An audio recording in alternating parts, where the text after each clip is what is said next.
தலைவன் இருக்கிற இடத்துக்கு பேர் கோயில். தலைவன் உலாவற இடத்துக்கு பேர் ஆலயம்.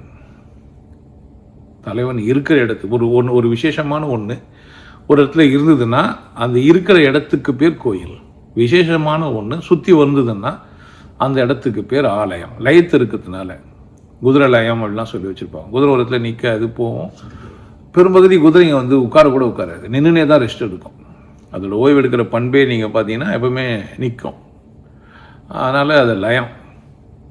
ஆன்மா அல்லது மனம் உள்ள வந்து இந்த உடம்பு முழுசுமே லயிச்சிருக்குது. அதனால் இது ஆலயம், உடல் முழுசுமா.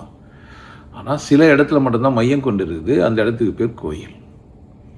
அப்போ கோயிலுக்கும் ஆலயத்துக்கும் ஒன்று தான். உலகத்தில் உட்கார்றது ரெஸ்ட்டும் எடுக்கலாம் தானே. ஹாலில் நான் நடக்கலாம், ஹாலில் உட்காந்துக்கலாம். பெட்ரூமில் நான் நடக்கலாம், பெட்ரூமில் உட்காந்துக்கலாம். ஸோ ஓய்வெடுத்து ஒரு இடத்துல இருந்தீங்கன்னா அந்த இடம் கோயில், சுற்றினீங்கன்னா ஆலயம்.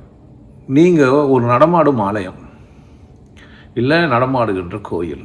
ஒரு மனித உடல் ரொம்ப விசேஷமானது. அந்த உடலுக்கு இன்னொரு பேர் தான் யோகக்குடில்.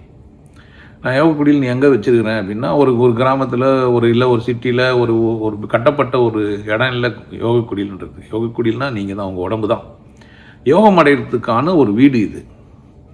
கோயில்னு அவங்க அந்த காலத்தில் சொன்னாங்க. இறைவன் ஒலாவரான்றதுனால ஆலயம்னு சொன்னாங்க.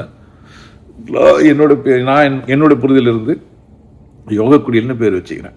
ஸோ யோகக்குடில்னு ஒரு கம்பெனி மாதிரியும் ஆரம்பிச்சிருக்கிறேன். அதாவது ட்ரஸ்ட் ஆரம்பிச்சுக்கிறேன். முதல்ல கம்பெனி ஆரம்பிச்சு எடுத்துகிட்டு ட்ரஸ்ட் போட்டேன்.